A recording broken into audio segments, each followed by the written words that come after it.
Hello दोस्तों, स्वागत है आपका। आज हम बात करने वाले हैं प्रायद्वीपीय भारत का पठार, यानी जो पठार है भारत के, उन सभी के बारे में जो है हम एक एक करके बात करेंगे। दोस्तों, पिछले वीडियो में हमने देखा था कि जो पूर्वी क्षेत्र है भारत का, जो पूर्वी क्षेत्र है, पूर्वोत्तर क्षेत्र है, ईस्टर्न हिल्स है, उसके बारे में जो है हमने पिछले वीडियो में देखा था। और आज हम पठार के बारे में देखेंगे। ठीक है, क्या होता है प्रायद्वीपीय पठार। ठीक है, अब इसके तहत दोस्तों इतनी चीज़ें जो है हम एक एक करके बात करेंगे। देखिए, आप स्क्रीन पे देख रहे होंगे। इसके तहत अरावली पर्वत है, मालवा का पठार है, विंध्य पर्वत है, सतपुड़ा पर्वत है। ठीक है, छोटा नागपुर का पठार है, पश्चिमी घाट है, पूर्वी घाट है, नीलगिरी पहाड़ी है, दक्कन का पठार है और अन्नामलाई की पहाड़ी है। यानी कुल 10 बिंदुओं पे जो है हम एक एक करके जो है इस पे नज़र डालेंगे, देखेंगे। ये बहुत बड़ा हिस्सा है ज्योग्राफी का और यहाँ से प्रश्न बहुत सारे बनते हैं, चाहे प्री एग्ज़ाम दे रहे हो किसी स्टेट का, या आप कोई ऑब्जेक्टिव क्वेश्चन जो प्री होता है या मेंस होता है, सभी के लिए जो है ये बहुत ज़रूरी है। ठीक है, अक्सर जो है मेंस में पूछ लिया जाता है कि दक्कन के पठार को समझाइए। ठीक है, नीलगिरी की पहाड़ियों को समझाइए। मालवा का पठार जो है, जिसको आज हम देखेंगे। आज हम केवल इन्हीं दोनों पॉइंट पे बात करेंगे। ये दो बेसिकली पॉइंट है, अरावली की पहाड़ी और मालवा का पठार। मालवा का पठार के बारे में बताइए, 100 शब्दों में लिखिए, 50 शब्दों में लिखिए, 60 शब्दों में लिखिए। इस तरह से जो है प्रश्न पूछे जाते हैं। ठीक है, तो चलिए दोस्तों हम शुरू करते हैं कि प्रायद्वीपीय भारत का पठार। सबसे पहले जो है हम देख लेते हैं कि ये प्रायद्वीपीय पठार है क्या। ठीक है, तो प्रायद्वीपीय भारत का पठार गोंडवाना लैंड का भाग है। ठीक है, प्रायद्वीपीय भारत का पठार अफ्रीका से टूटकर अलग और उत्तर पूर्व की ओर प्रवाहित हुआ। ठीक है, जब महाद्वीप बन रहे थे, तो उस दौरान क्या हुआ, जो अफ्रीका था, जो अफ्रीका महाद्वीप आज है, उसका कुछ हिस्सा टूट कर जो है उत्तर पूर्व की ओर जो है प्रभावित हुआ, और जो है ये प्रायद्वीपीय भारत का पठार जो है उससे बना हुआ है। ठीक है, नेक्स्ट है, प्रायद्वीपीय भारत हिमालय से प्राचीन है। कहने का मत, ये हिमालय है। ठीक है, ये हिमालय नहीं, हिमालय है ये। ठीक है, तो जो प्रायद्वीपीय भारत है वो हिमालय से पुराना है। कहने का मतलब ये है कि हिमालय और जो प्रायद्वीपीय भारत है, इनमें से पुराना कौन है, तो प्रायद्वीपीय भारत पुराना है। ठीक है, तो कहा जाता है कि हिमालय नया है, तो ये भी कहा जाता है कि हिमालय जो है अभी भी बन रहा है। ठीक है, अभी भी जो है पूरी तरह से बना नहीं है, अभी भी वो बन रहा है। ठीक है, इसको हिमालय पढ़ा जाए। इसके बाद जो है नेक्स्ट थर्ड पॉइंट है कि प्रायद्वीपीय पठारीय भारत के उत्तर पश्चिम सिरे पर, ठीक है, उत्तर पश्चिम सिरे पर अरावली की पहाड़ियाँ हैं तथा उत्तर पूर्वी सिरे पर राजमहल की पहाड़ियाँ हैं। उत्तर पश्चिम पर क्या है, अरावली की पहाड़ियाँ हैं, और उत्तर पूर्वी राजमहल की पहाड़ियाँ हैं, और यह दक्षिण तक फैला है या विस्तारित है। इस पॉइंट का कहने का मतलब ये है कि इस तरफ जो है, जिधर मैं ग्रीन से इसको अंडरलाइन कर रहा हूँ, ये अरावली की पहाड़ियाँ हैं। तो ये उत्तर पश्चिम में तो अरावली की पहाड़ियाँ हैं, और इस साइड जो है उत्तर पूर्व हो गया। इधर क्या है, इधर है नागपुर का पठार, छोटा नागपुर का पठार, और ये दक्षिण तक जो है, ये देखिए पूरा ये दक्षिण तक जो है फैला हुआ है, जिसे हम एक एक करके पढ़ेंगे। ठीक है, प्रायद्वीपीय भारत का पठार का कुछ हिस्सा जो है, ये जहाँ पे मैं अंडरलाइन कर रहा हूँ, देख रहे हैं, ये मेघालय है। ठीक है, ये बीच वाला मेघालय है। ये जो है छोटा सा, ये मेघालय है। और ये छोटा सा, जहाँ पे छोटे छोटे जो दो डॉट लगाऊंगा, ये आसाम है। कौन सा राज्य है, असम राज्य है। तो ये प्रायद्वीपीय भारत यहाँ तक भी फैला है। हमने पढ़ा था कि गारो, खासी, जयंतिया, ये 3 जो पहाड़ियाँ हैं, ये प्रायद्वीपीय भारत का हिस्सा है, ना कि हिमालय का हिस्सा है। इसके अलावा जो है असम की 2 पहाड़ियाँ थी, रेगमा और मिकीर, ये भी जो है प्रायद्वीपीय भारत का ही पठार का भाग है। ठीक है, तो हम जो है, तो इधर हमने देखा कि इधर अरावली का है, इधर छोटा नागपुर पठार है, और जो कि ये पूरा यहाँ तक जो है ये विस्तारित है प्रायद्वीपीय भारत। ठीक है, चलिए तो हम अगला पॉइंट देख लेते हैं। ये अभी हमने ये थर्ड पॉइंट देखा। फोर्थ पॉइंट में, पूर्वी क्षेत्र, मेघालय में स्थित शिलोंग का पठार, जो अभी मैंने बात की कि गारो, खासी, जयंतिया जो जनजाति हैं, वो भी जो है प्रायद्वीपीय भारत के पठार है, मेघालय में स्थित है, वो शिलोंग का पठार कहा जाता है। ठीक है, जब छोटा नागपुर का पठार था, वो खिसक के कुछ जो है उसका भाग चला गया मेघालय में। कहाँ चला गया? मेघालय में। यानी वो उसे शिलोंग का पठार कहा जाने लगा। ठीक है, एक मालदा गैप होता है, इसके बारे में हम बात करेंगे। उसी से जो है वो अलग हुआ और कहाँ चला गया? मेघालय में चला गया। तो वो भी थोड़ा सा हिस्सा जो है प्रायद्वीपीय भारत का ही भाग है। ठीक है, अगला हम देखते हैं प्रायद्वीपीय पठार के उत्तर का ढाल। जो प्रायद्वीपीय पठार है, जो उसका उत्तर का ढाल है, वो उत्तर की ओर है। ठीक है, यानी कहने का मतलब ये जो प्रायद्वीपीय पठार है, इसका उत्तर का ढाल इसी साइड है, उत्तर की ओर है। ठीक है, नहीं सॉरी, ये उत्तर नहीं हुआ है। ये जो है इसका जो ढाल है, ठीक है, इसका ढाल किसका है? ये इस साइड का ढाल उत्तर की ओर है। ठीक है, इस साइड है उत्तर की ओर है। तो यही कारण है कि यहाँ से चंबल, बेतवा, सोन, गंगा नदी की घाटी और गंगा नदी इसी ओर जो है प्रवाहित होती है। ठीक है, यानी उसका ढाल देखिए, कोई भी चीज़ है जिसका ढाल जिस साइड होगा पानी उसी साइड जाएगा। ठीक है, तो जो इनका ढाल है ये उत्तर साइड है, तो ये सारी नदियाँ क्या उत्तर की ओर ही प्रवाहित होती हैं। ठीक है, नेक्स्ट है 6 नंबर पे कि सतपुड़ा पहाड़ी। जो सतपुड़ा है मध्य प्रदेश में है, उसका कुछ हिस्सा जो है आपको गुजरात में हल्का फुल्का देखने को मिल जाएगा, महाराष्ट्र में भी थोड़ा सा भाग है। तो जो सतपुड़ा पहाड़ी के दक्षिण में प्रायद्वीपीय पठार का ढाल पूर्व की ओर है, यही कारण है। ठीक है, यानी मैं आपको डायग्राम से अगर बात करूं, बताऊं, तो ये जो सतपुड़ा की पहाड़ी थी इसका ढाल जो है दक्षिण की ओर है। तो यही कारण है कि यहाँ की जो नदियाँ हैं वो सारी नदियाँ कैसी हैं? सारी नदियाँ जो हैं पूर्व की ओर बहती हैं। ठीक है, तो सतपुड़ा पहाड़ी के दक्षिण में प्रायद्वीपीय पठार का ढाल जो है पूर्व की है। यही कारण है कि गोदावरी, महानदी, कृष्णा आदि नदियाँ पूर्व की ओर प्रवाहित होती हैं।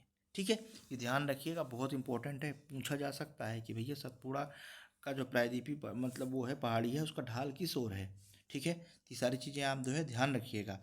अब इसके एक अदर पॉइंट हम बात करें तो जो सतपुड़ा की पहाड़ी है के उत्तर में नदियाँ प्रवाहित होती हैं, नर्मदा और ताप्ती नदी। ठीक है, तो उत्तर उत्तर में नर्मदा भ्रंश घाटी और सतपुड़ा पहाड़ी के दक्षिण में ताप्ती भ्रंश घाटी, यानी नर्मदा और ताप्ती दोनों भ्रंश घाटियों में बहती हैं। दोनों का ढाल जो है पश्चिम की ओर है। किस ओर है? पश्चिम की ओर है। अब सोचिए, जबकि ढाल किधर होना चाहिए, पर इनका ढाल इस तरफ है, पश्चिम की ओर है, यानी खंभाती खाड़ी में जाई गिरती हैं। यही कारण है कि दोनों नदियाँ पश्चिम की ओर जो है प्रवाहित होती हैं।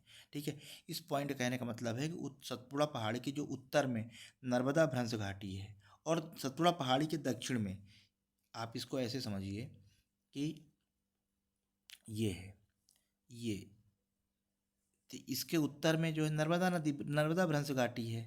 ठीक है, इसको ध्यान से देखिएगा, ये जो है सतपुड़ा हो गई। ठीक है, अब इसके उत्तर में क्या है, कौन सी ये नर्मदा नदी है। ठीक है, अब वहीं अगर हम बात करें कि इसके दक्षिण में, सतपुड़ा के दक्षिण में, यानी जो ये आप देख रहे हैं सतपुड़ा, ये कौन सा है? ये जो है, ये देख रहे हैं सतपुड़ा है। तो इसके उत्तर वाला हिस्सा क्या हुआ? जो ग्रीन कलर से ये अभी मैंने किया, ये क्या होगा? नर्मदा हो गई। और ये क्या होगा? ये दक्षिण में ताप्ती हो गई। तो सतपुड़ा के उत्तर में नर्मदा और दक्षिण में ताप्ती की जो इनका स्लोप है या जो इनके ढाल है वो है पश्चिम की ओर। तो यही कारण है कि ये नदियाँ जो नर्मदा भ्रंश घाटी और ताप्ती भ्रंश घाटी दोनों जो है किस ओर बहती हैं? पश्चिम की ओर बहती हैं। ठीक है, प्रश्न पूछ, बहुत सारी नदियाँ हैं, जो बहुत सारी नदियाँ जो है पूर्वी है, जिनका ढाल पूर्व की तरफ है तो वो बंगाली खाड़ी मिलती हैं, जिसका ढाल पश्चिम की तरफ वो अरब सागर में मिलती हैं। ठीक है, तो इन्हीं पे जो है हम बात करेंगे, पर अभी अभी ये जो है प्रायद्वीपीय भारत देख रहे हैं। तो ये हो गया। इसके बाद जो है नीलगिरी पहाड़ी पर पश्चिमी घाट व पूर्वी घाट भारत दक्षिण भारत में आपस में मिल जाते हैं। नीलगिरी जो पहाड़ी है, ये देखिए डायग्राम से मैं समझाता हूँ आपको, इसलिए मैंने ब्लैंक मैप रखा हुआ है जो कि आपको समझाने में आसानी हो। ठीक है, ये जो है नीलगिरी की पहाड़ी, नीलगिरी की पहाड़ी यहाँ है। तो ये है वेस्टर्न घाट, ये ईस्टर्न घाट है। तो यहाँ पर कहीं नीलगिरी का पहाड़ी है, तो यहाँ पर क्या करते हैं, ये दोनों जो है ये क्या बोलते हैं इसको, वेस्टर्न घाट और पूर्वी घाट, ये दोनों क्या है, पश्चिमी घाट और पूर्वी घाट दोनों आपस में नीलगिरी की पहाड़ी पर ही मिलते हैं। बहुत बार प्रश्न पूछा जा चुका है कि कहाँ मिलते हैं, तो नीलगिरी की पहाड़ी पर पश्चिमी और पूर्वी घाट भारत में आपस में मिल जाते हैं। ठीक है, तो दोस्तों ये तो रहा एक छोटा सा ओवरव्यू किसके बारे में, प्रायद्वीपीय भारत का जो पठार है। ठीक है। अब इस पठार के तहत कौन कौन सी मतलब संरचनाएं शामिल हैं, तो जैसा इसके पहले जो है हमने बताया था कि इसमें 10 संरचनाएं को जो हमने शामिल किया है। अरावली की पर्वत, मालवा का पठार, विंध्य पर्वत, सतपुड़ा पर्वत, छोटा नागपुर का पठार, पश्चिमी घाट, पूर्वी घाट, नीलगिरी पहाड़ी, दक्कन का पठार और अन्नामलाई और कार्डमम, सबसे आगे कार्डमम की पहाड़ी, यानी 11वें नंबर पे कार्डमम की पहाड़ी। ठीक है, तो इन्हीं पे जो है पूरा ये मतलब एक एक करके जो है इन पे हम बात करेंगे। तो प्रायद्वीपीय पठार के तहत जो है आज हम जो पहला भाग है इसका, इसमें तहत हम दो बिंदुओं पर बात करेंगे, एक अरावली पर्वत पे, दूसरा मालवा के पठार पे। ठीक है, चलिए तो हम सबसे पहले बात कर लेते हैं अरावली पर्वत पे। तो अरावली पर्वत कहाँ है, तो एक बार मैप देख लीजिए। मैप के माध्यम से एक बार मैं आपको बता देता हूँ कहाँ है अरावली की पहाड़ी। सबसे पहली बात, अरावली का जो विस्तार है वो राजस्थान में तो देखिए है, ये मैंने आपको साइन बनाया, ये अरावली ये है। इसका कुछ भाग गुजरात में भी है, कुछ ये दिल्ली तक फैला हुआ है। ठीक है, तो ये जो है अरावली का पहाड़ी है, तो आप इसको यहाँ समझिए। ठीक है, तो अरावली की पहाड़ी, अरावली पहाड़ी पर्वत, अरावली का विस्तार उत्तर पश्चिम में स्थित है। अरावली का विस्तार जो है उत्तर पश्चिम में है। अरावली सबसे प्राचीन वलित पर्वत है, ये ध्यान रख लीजिएगा, बहुत बार पूछा गया है कि निम्नलिखित में से कौन सा सबसे प्राचीन है पर्वत है, सतपुड़ा, अरावली, हिमालय या विंध्याचल पर्वत। तो अरावली सबसे है, ध्यान रखा, सबसे प्राचीन है। ठीक है, चलिए नेक्स्ट है अरावली पर्वत का विस्तार गुजरात के पालमपुर। ठीक है, जैसा मैंने अभी आपको बताया था, अरावली का विस्तार गुजरात में से लेकर दिल्ली तक है।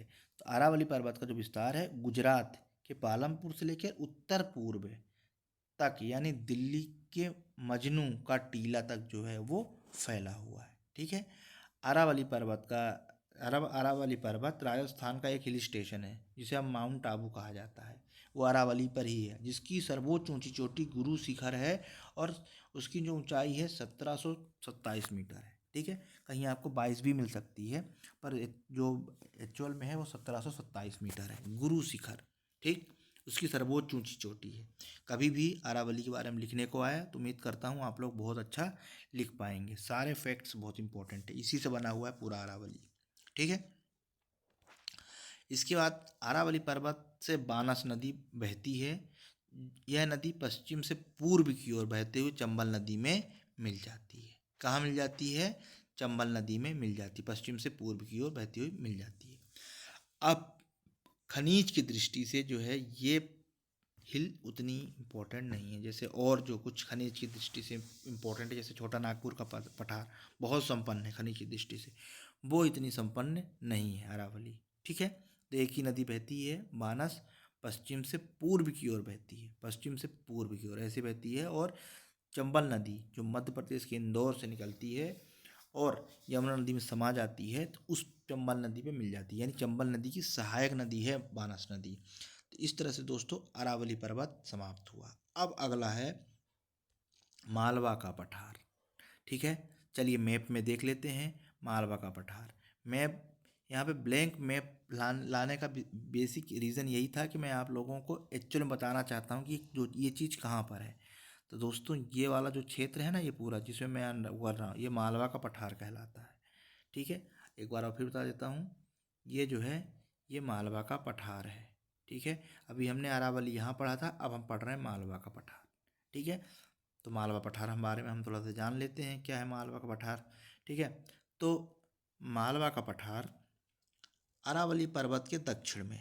ठीक है, तो अरावली पर्वत आपने देख लिया कहाँ है, उसके दक्षिण का भाग क्या है, दक्षिण में, और विंध्य पर्वत के उत्तर में है मालवा का पठार अवस्थित है। समझ में आई बात। ठीक है, कहाँ है इसका विस्तार, कहाँ है, तो अरावली पर्वत जो है उसके दक्षिण में और विंध्य पर्वत के उत्तर में मालवा का पठार है। ठीक, सेकेंड, मालवा का पठार का निर्माण ज्वालामुखी के लावा से हुआ है। ठीक है, मालवा यही, ठीक है, हुआ है, यही कारण है कि जो उसकी मिट्टी है वो बहुत काली मिट्टी है, और काली मिट्टी आप तो जानते हैं जिसे रेगुर मिट्टी भी कहा जाता है। ठीक है, कपासी मिट्टी भी कहा जाता है, इसमें कपास बहुत होता है, इसे पानी मतलब जल सोखने की क्षमता बहुत होती है। ठीक है, और इसकी एक विशेषता ये भी है कि ये मिट्टी पानी जैसे ही अगर कम हुआ तो दरारें आने लगती है, बहुत एकदम बिल्कुल पहले तो गीली हो जाएगी तो चिपचिपी हो जाएगी, और उसके बाद जब सूख जाएगी तो एकदम कठोर हो जाएगी। ठीक है, तो इसका निर्माण कैसा ज्वालामुखी के लावा से हुआ है। मालवा के पठार की मिट्टी जो है काली पाई जाती है। चलिए, मालवा के जो पठार है उसका ढाल उत्तर की ओर है। जो मालवा का पठार है उसको ढाल उत्तर की ओर है। एमपीपीसी से पूछा जा चुका है कि मालवा का जो पठार है उसका ढाल किस ओर है, तो इसका ढाल जो है उत्तर की ओर है। इस यही कारण है कि चंबल, छिप्रा, काली सिंध और बेतवा नदी उत्तर की ओर बहती हैं। ठीक है, उत्तर की ओर बहती हैं। मैं एक बार फिर रिपीट कर रहा हूँ, मालवा के पठार का ढाल जो है उत्तर की ओर है। यही कारण है कि जो यहाँ से कुछ नदियाँ प्रवाहित होती हैं, जैसे छिप्रा, चंबल, बेतवा, काली सिंध, ये उत्तर की ओर बहती हैं और ये किसी न किसी सब्सिट्यूट में मिल जाती है। जैसे कि शिप्रा की सहायक नदी चंबल है। ठीक है, और बेतवा यमुना की सहायक नदी है। काली सिंध भी ये इसमें मिल जाती है। किस में मिलती है, चंबल में। तो ये इनकी सहायक नदियाँ हैं, तो ये बहती हुई मिल जाती हैं। ठीक है, अब मालवा के पठार को मध्य प्रदेश का अन्न का भंडार भी कहा जाता है। ठीक है, बहुत संपन्न है क्षेत्र में, बहुत मात्रा में अन्न यहाँ से पैदा होते हैं। ठीक है, तो दोस्तों ये रहे दो प्रमुख पठार। ठीक है, अब अगला जो है, अब ये पहला पार्ट था, पार्ट फर्स्ट है। कल पार्ट सेकंड आएगा। सॉरी, ये तो पार्ट, ये वाला जो है पार्ट फर्स्ट था, ये पार्ट फर्स्ट है। कल सेकंड आएगा। इसी तरह से कंटिन्यू जो है ये 3 पार्टों में ये पूरा वीडियो होगा। पहला था, 2 और पार्ट आएंगे, दोनों में पूरा कंप्लीट हो जाएगा, क्योंकि टॉपिक बड़ा है और एक दिन में पूरा कंप्लीट करना पॉसिबल तो है, कोई इसमें बहुत वो चीज़ नहीं है, पर आपको आसानी से समझ में आए इसलिए जो है इसको अलग अलग पार्ट में बनाया जा रहा है। दोस्तों वीडियो को लाइक ज़रूर करें, पढ़ें, शेयर करें, कमेंट्स करें और चैनल को सब्सक्राइब करें। नमस्कार।